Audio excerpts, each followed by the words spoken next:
Olá e bem-vindos a mais uma análise. Hoje, dia 19 de novembro de 2025, o mercado brasileiro, olha, acordou com um verdadeiro nó na cabeça. Sabe quando você está numa estrada e vê duas nuvens de tempestade vindo de direções opostas? É exatamente essa sensação. De um lado, a gente tem uma onda de mau humor global, um nervosismo que parece contaminar tudo. O mundo inteiro, assim, segurando a respiração por causa dos resultados de uma única empresa, a Nvidia. E do outro lado, um problema bem nosso. O mercado está prestes a entrar num deserto de liquidez por causa do feriado do Dia da Consciência Negra amanhã. É uma encruzilhada perigosa. Perigosa é a palavra certa. E a nossa missão hoje, mergulhando aqui nas fontes, é tentar encontrar um caminho seguro nessa encruzilhada. A tese que emerge de todo esse material é a de uma calmaria antes da tempestade, sabe? O mercado tende a ficar com um volume muito baixo, quase parado, o que é o cenário perfeito para, de repente, acontecer um movimento explosivo para um dos lados. Vamos decifrar como essa ansiedade global, a força impressionante do minério de ferro e, ao mesmo tempo, a fraqueza do petróleo criam esse cabo de guerra que pode arrebentar a qualquer momento. O foco é entender onde estão as oportunidades, mas, principalmente, onde estão as armadilhas escondidas nesse dia que pede, assim, uma paciência de monge. Ótimo. Vamos desempacotar isso então. As fontes indicam que essa nuvem de tempestade externa começou a se formar lá na Ásia. Quando eu vejo o Japão no noticiário financeiro, quase sempre o tema é a política de juros deles, que é uma coisa de outro mundo. Foi isso, de novo, que azedou o humor por lá. Foi exatamente isso. O gatilho foi um salto inesperado nos rendimentos dos títulos do governo japonês. O mercado está especulando que o novo primeiro-ministro pode vir com um pacote fiscal gigantesco. E a conta é simples. Mais gastos do governo significa mais emissão de dívida para financiar. Exato. E o que é fascinante, e às vezes um pouco assustador, é como isso chega aqui no Brasil em questão de segundos. Juros mais altos no Japão, mesmo que ainda sejam baixíssimos, né, em comparação com os nossos, encarecem o famoso carry trade. Ao carry trade, aquele famoso esporte de pegar dinheiro quase de graça no Japão para investir onde o juro é alto, como aqui. Precisamente, é uma das principais fontes de dólar para o nosso mercado. Quando essa torneira ameaça fechar um pouco ou fica mais cara, a reação é imediata. A gente vê o dólar subindo aqui e a nossa curva de juros futuros estressando. É um efeito dominó que começa com uma desconfiança política do outro lado do mundo. E termina afetando o preço das coisas aqui, no fim das contas. Exato. Uma pequena mudança lá causa uma onda de choque direto no nosso câmbio. Que loucura! E essa onda, claro, não parou no Japão, chegou com força nos Estados Unidos. E aqui é onde a história fica quase inacreditável. O mercado global inteiro, de trilhões de dólares, parece estar refém do balanço de uma única empresa hoje. A Nvidia. Como é que a gente chegou nesse ponto? A gente chegou nesse ponto porque a Nvidia deixou de ser uma empresa de chip, sabe? Ela virou um símbolo, o termômetro da maior revolução tecnológica que a gente está vivendo, a da inteligência artificial. Os resultados dela, que saem hoje depois do fechamento em Nova York, são vistos como um veredito. Um veredito? Sim, não é só sobre a saúde da empresa, é sobre a saúde do sonho da IA. O mercado quer saber, a festa continua ou a conta chegou? O nervosismo é palpável. No pré-mercado, as ações já caíam quase 3%. Então, qualquer número um pouco abaixo do esperado, ou talvez uma projeção para o futuro que não seja, assim, espetacular, pode causar um estrago generalizado. Um estrago imenso. O temor é que uma decepção na Nvidia possa ser o gatilho para uma correção mais ampla no setor de tecnologia que puxou as bolsas para cima o ano todo. E, para o Brasil, o impacto é como de um furacão à distância. A gente não vê o vento, mas a maré sobe e inunda tudo. Entendi.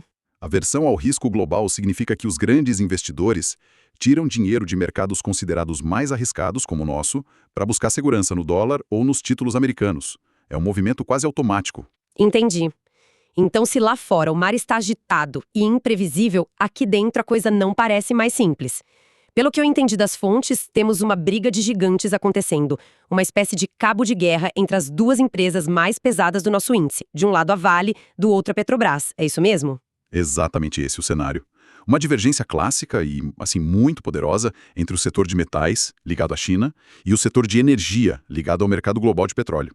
E essa dinâmica é terrível para quem busca uma tendência clara, né? O índice tende a ficar sambando no mesmo lugar sem direção. Ou dá aquelas pancadas para cima e para baixo. Isso, exatamente. Conforme uma dessas forças ganha, momentaneamente, da outra. É um dia que testa a paciência do operador. Vamos falar primeiro da força que está puxando a corda para cima, a Vale. O minério de ferro, segundo os analistas, está com uma força impressionante, renovando máximas. O que está por trás dessa alta toda? A análise aponta para dois pilares bem sólidos. O primeiro é uma demanda muito consistente das siderúrgicas chinesas. Elas estão com estoques baixos e precisam comprar para manter a produção. O segundo pilar é uma questão de oferta. A produção de minério dentro da própria China caiu, o que força o país a importar ainda mais. Ah, então é a receita clássica. É a receita clássica. Oferta menor com demanda firme resulta em preços mais altos. Em Singapura, que é uma referência importante, o contrato para dezembro está sendo negociado na casa dos 104, quase 105 dólares por tonelada. Mas essa demanda da China é confiável. Vira e mexe não saem dados de lá que mostram uma desaceleração no setor de construção, que é o grande consumidor de aço. Será que essa alta do minério se sustenta por muito tempo? Essa é a pergunta de $1 milhão. E você tocou no ponto central da desconfiança do mercado. No curto prazo, os dados de estoque e produção que as fontes trazem sustentam a alta. A Vale deve sim abrir forte e funcionar como um colchão, um piso para o nosso índice. Evitando uma queda livre logo de cara? Exato. Mas, no médio e longo prazo, a dúvida sobre a sustentabilidade do setor imobiliário chinês é o que impede uma euforia maior com a empresa.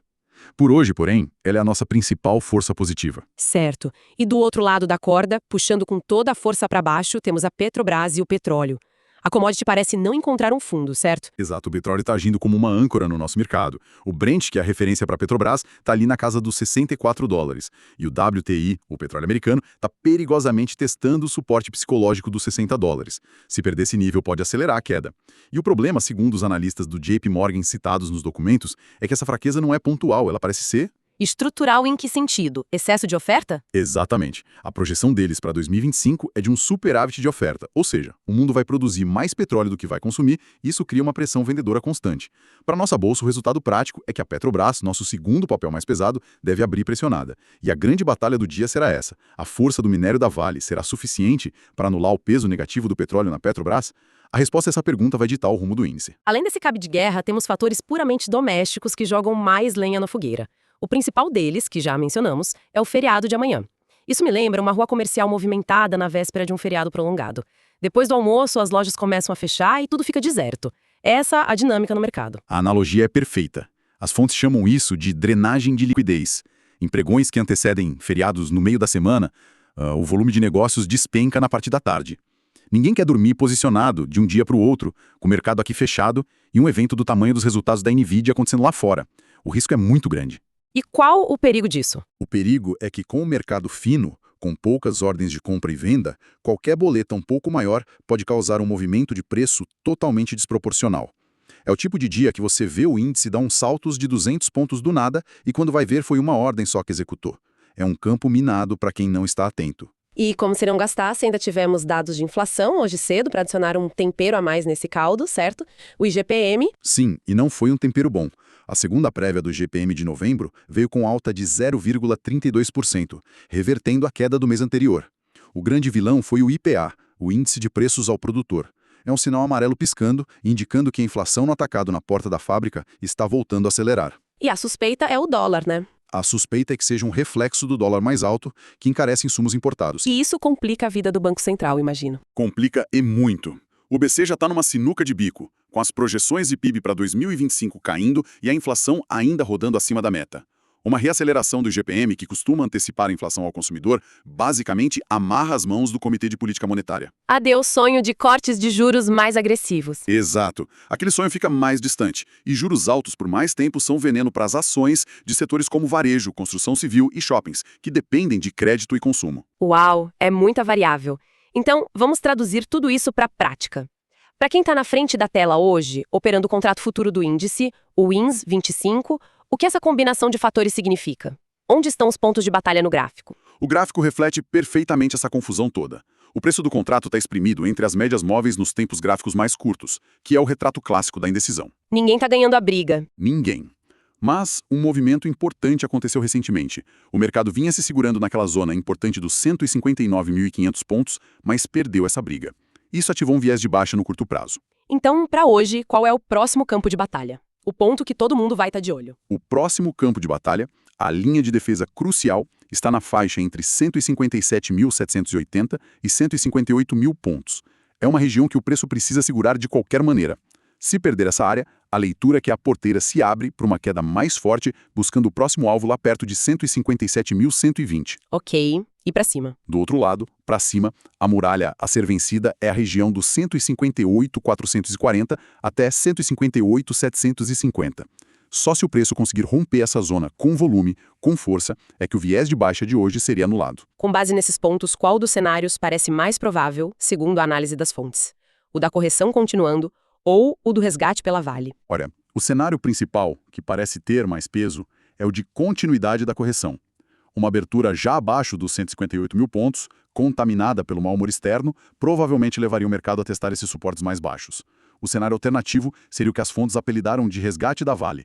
Nele, a força do minério surpreende, se sobrepõe a todo o pessimismo, o índice encontra suporte nessa região que a gente mencionou e tenta uma recuperação. Mas esse segundo cenário parece bem mais arriscado, não? Muito mais. O risco de armadilhas de alta, as famosas bull traps, é enorme, especialmente com a baixa liquidez da tarde. O preço pode dar uma subida rápida, atrair compradores desavisados e depois devolver tudo com a mesma velocidade. É um cenário que exige muito mais cautela para ser operado. Confirmar um desses cenários. 2 são fundamentais. O primeiro é o dólar. A correlação inversa deve funcionar muito bem hoje. É preciso ficar de olho no DXY. Que é o índice que mede a força do dólar no mundo. Isso, o DXY está em alta, e quando o dólar se fortalece globalmente, ele tende a se fortalecer aqui também, o que por sua vez pressiona nosso índice para baixo. Se o dólar futuro abrir subindo aqui, é mais um peso contra o Ibovespa. O segundo indicador é o petróleo WTI. Monitorar o nível de $60 é crucial. Se ele perder esse suporte durante o dia, a pressão vendedora na Petrobras deve aumentar e isso pode arrastar o índice junto. Resumindo a ópera, então, a análise de hoje aponta claramente para uma sessão que exige uma postura defensiva, quase de trincheira. A combinação do feriado que se aproxima, da aversão global ao risco por causa da envia e da fraqueza estrutural do petróleo parece ser um combo mais forte do que o otimismo isolado vindo do minério de ferro. A sugestão não é caçar grandes tendências, que provavelmente não vão se formar, mas sim operar movimentos mais curtos e táticos, principalmente na parte da manhã, antes que o mercado se transforme num deserto. Exatamente essa é a leitura, e para deixar uma reflexão final que vai além do pregão de hoje. Toda a nossa análise se concentrou nessa batalha do dia a dia, nesse cabo de guerra entre minério e petróleo, Vale e Petrobras. Mas a verdadeira questão, a que definirá o humor do mercado nas próximas semanas, será respondida enquanto a gente estiver no nosso feriado. A pergunta é: o resultado da Nvidia será apenas mais um número em uma planilha corporativa? Ou ele vai forçar o mundo a reavaliar o preço de um setor inteiro construído sobre a promessa quase messiânica da inteligência artificial? A resposta para isso determinará se o gap que veremos na abertura de sexta-feira na B3 será apenas um pequeno ajuste de rota ou o início de um capítulo completamente novo e talvez muito mais volátil para os ativos de risco no mundo todo.